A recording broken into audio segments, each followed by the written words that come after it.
这期视频，外国博主在中国宁波看完5家工厂后，终于说出了一个西方可能不愿承认的现实：中国制造已经不是给别人贴牌的时代了。可后来他才明白，全球货架上那些耐克、三星、博世、飞利浦背后真正的生产引擎很多都在中国。Break 过去是中国负责制造，西方负责贴牌，中国赚辛苦钱，西方拿走品牌光环。20多年前，他第一次来中国，只觉得这里又吵又快，像一台失控的超级机器。但现在规则变了，方太用自动化和专利冲击高端家电，极客用智能工厂挑战高端电动车，公牛从插线板杀进新能源充电基建，乐哥不只卖办公桌，还在海外建仓，帮中国品牌铺路。雅戈尔把传统西装厂直接升级成5G 智能工厂。Break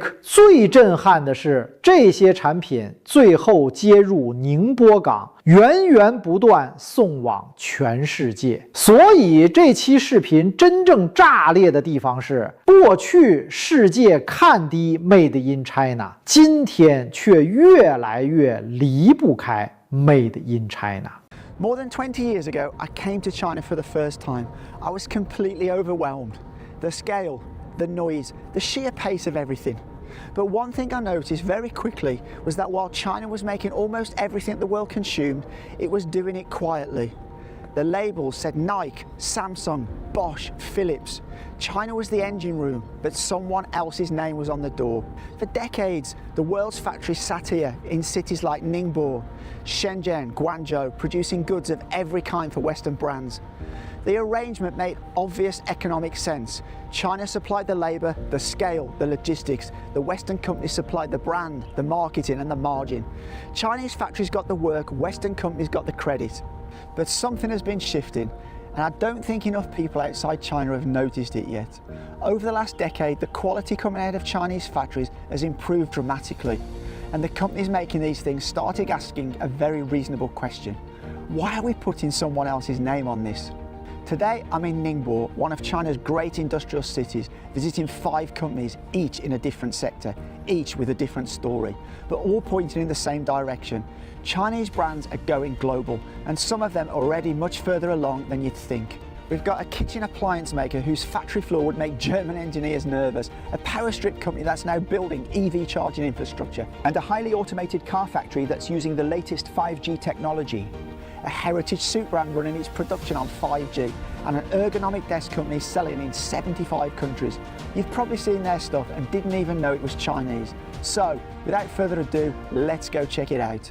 First up, Fotile. Now, if you're watching outside of China, you probably haven't heard of them. But in this country, this brand is enormous. They make kitchen appliances, range hoods, dishwashers, water heaters, and they've spent 30 years doing just that one thing and trying to do it better than anyone else in the world. Fotile was founded here in Ningbo in 1996, and that singular focus shows in what they've built. This facility, the Fotile Future Factory, has racked up a series of industry firsts. The first automated stamping line for range hoods in China, the first intelligent automatic assembly line for range hoods, the first smart assembly line for water heaters. These aren't incremental upgrades, they're fundamental changes to how kitchen appliances get made. I'm surrounded by Fotile's patents all around me. It's quite incredible that they have a total of about 17,000 patents. I can't believe that's possible on domestic appliances. What I find interesting about Fotile isn't just the manufacturing speed, it's what that speed and consistency enables.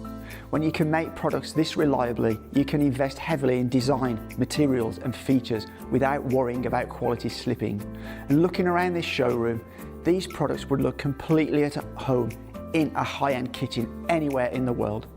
The gap between made in China and premium quality for products like this has essentially closed. And the numbers that come out of this factory are pretty staggering. Every 25 seconds, a finished range hood or dishwasher rolls off the line. Every 13 seconds, one of those big curved collector hood shells gets produced. That's not just fast, That's a level of precision, mass manufacturing that most people still associate with German or Japanese factories. But it's happening right here. If you want a single image that captures how far Chinese manufacturing has come, this might be it. The Zeekr factory, 2,000 acres, bigger than many town centres, and all of it devoted to building premium electric vehicles. Zeekr is a brand that many outside of China are only just beginning to discover, but in the EV world, it's already serious. It's a subsidiary of Geely, which also owns Volvo and Polestar. Founded with a clean mandate, build a genuine premium Chinese EV brand with a factory to match. Construction here began in late 2018.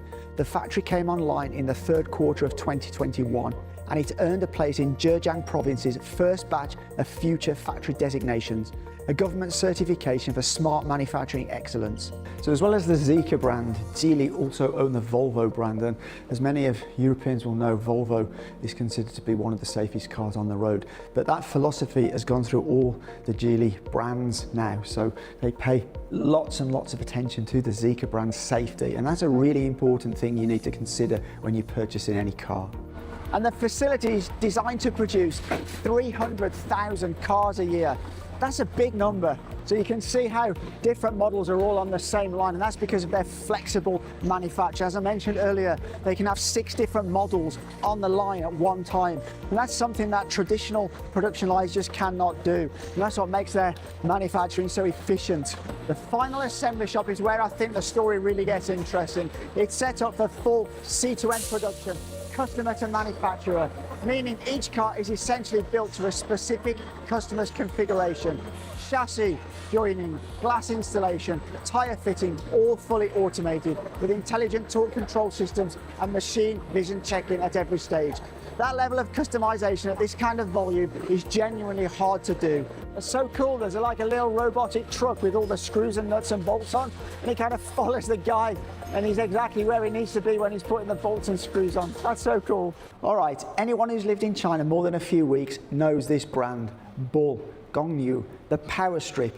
They're in every apartment, every office, pretty much every room. Reliable, affordable, absolutely everywhere. And if that was the whole story, it'd be a perfectly good story, but it's not the whole story. Bull has built out an entire new energy charging division, spanning a product range from 3.5 kilowatts, wall boxes, all the way up to 3 megawatts. For context, 3 megawatts is what you need to charge a fleet of heavy trucks at scale. Bull is covering that entire spectrum, and all their charging products carry China's mandatory 3C certification. This is serious, engineered infrastructure, not a side project. So this kind of manufacturing is very, very difficult to automate because there's a lot of feeding wires and things like that. But at Bull, they've managed to automate part of that process. So it's a semi-automated processor. You can see machines like this, and then there's like people at stations, and it goes onto another automatic process. So they've automated it as best they can, as advanced they can. And they've actually developed all those automation machines themselves because it's not like off-the-shelf stuff. So this production line behind me is a fully automated production line making these 3-way power adapters.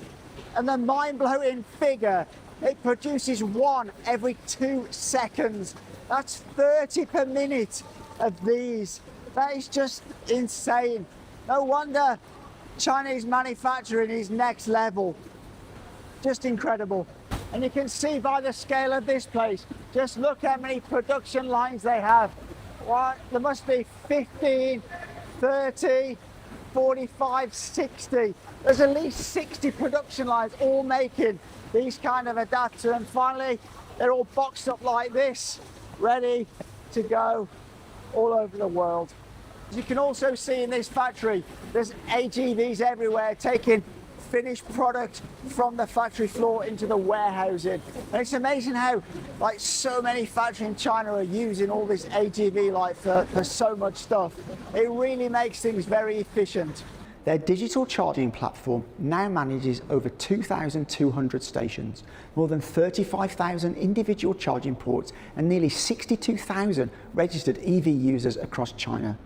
On the commercial side, they're offering integrated solutions for truck stops, urban motorways, commercial energy storage projects, and rural highway corridors. Same company, same engineering DNA, very different scale of ambition. And I think that ambition is going to start showing up in international markets sooner than most people expect. Loctech is one of China's leading smart home and ergonomic office furniture companies. They design and manufacture height-adjustable standing desks, monitor arms, ergonomic chairs, smart fitness chairs, and a growing range of bedroom furniture, all built around human ergonomics. They hold more than 1,000 patents globally. They're the real thing. What makes Loctech's global strategy particularly interesting is what sits behind the products.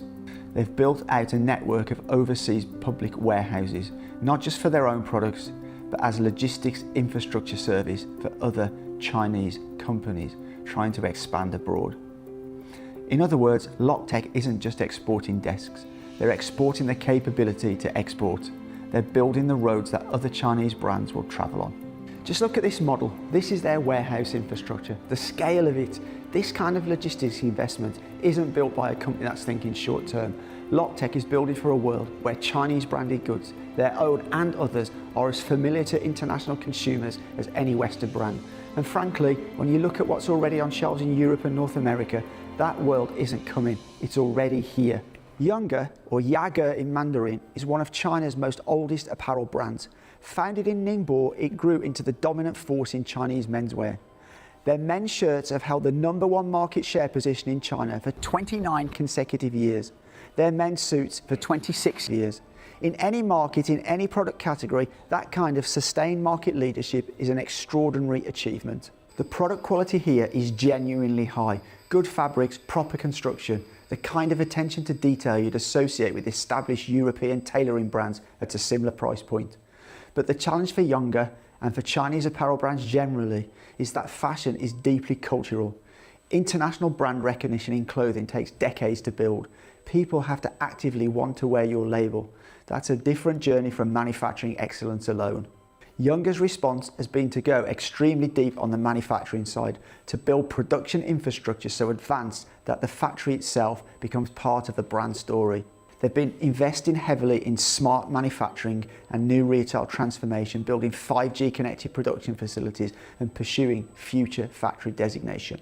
This wall behind me is the 5G Smart Factory Data Center, real-time production monitoring across the entire facility. A traditional suit manufacturer running on this kind of digital infrastructure with this level of visibility into every stitch, it's a combination you generally wouldn't have expected to see, even 5 years ago. The international apparel market is a real tough one for any new entrant, but Younger has something most newcomers don't. 29 years of proven market leadership, deep manufacturing expertise, and the patience that comes with it. And after all that amazing manufacturing, this is where it ends up, already unpacked, waiting to go to a store or to the customer. And for me, it's fascinating seeing this. It's hard unless you come here to imagine manufacturing of suits, bespoke suits on such a massive scale. You know, this place runs like this day after day after day, and you can just see the amount of products going around. It's just mind-blowing. So when all those goods are manufactured in the factory, once they leave the factory, where do they go? Well, they come to a port like this here in Ningbo. This is not just any port. This is the largest port in the world by cargo. In 2025, it handled 1.4 billion tons of cargo. That is absolutely massive. It has a total of 190 berths and can handle some of the biggest cargo container ships in the world, because it's also a deep water port. As well as that, it has ro-ro facilities, roll-on, roll-off car ferries. So a lot of the car exporters, like the Zeekr factory we went to, their cars will come here and go onto ferries to go to other countries around the world. What's changed, and what these 5 companies represent, is that Chinese manufacturers have stopped being content with that arrangement. Fotile decided they wanted to be the world's best kitchen appliance brand, not just make kitchen appliances for other brands. Bull decided the transition to electric vehicles was an opportunity, not a threat. Zeekr decided that premium and Chinese didn't have to be a contradiction. And Younger decided that a 5G smart factory was part of what a suit brand needed to look like in 2026. And Loctech decided that building global logistics infrastructure was as important as building good products. 20 years ago, Made in China was a label that said affordable. Today, sitting here, having spent the week inside these factories, I think it's becoming a label that says something else entirely. Let me know in the comments what you think. Which of these 5 companies surprise you most? And if you want to see more from Ningbo and beyond, hit the subscribe button. There's a lot more of this story to tell. But as always, from Ningbo, for now, take care. 接下来，让我们跟随外国博主的镜头，看看他如何被中国制造的真实实力震撼到改观。看完这期，你会发现，中国制造最狠的地方不是便宜，而是它已经开始从幕后走到台前。过去西方品牌讲故事，中国工厂做产品，现在中国企业自己做技术、做品牌、做物流、做全球市场。这也为什么外国博主会震惊，因为他看到的不是几家工厂，而是一整套正在改写全球产业分工的中国体系。你觉得下一个让西方品牌紧张的中国行业会是电动车、家电还是智能制造？评论区说说你的看法，点个赞，我们下一期继续看外国人还会在哪些中国现场被彻底刷新认知。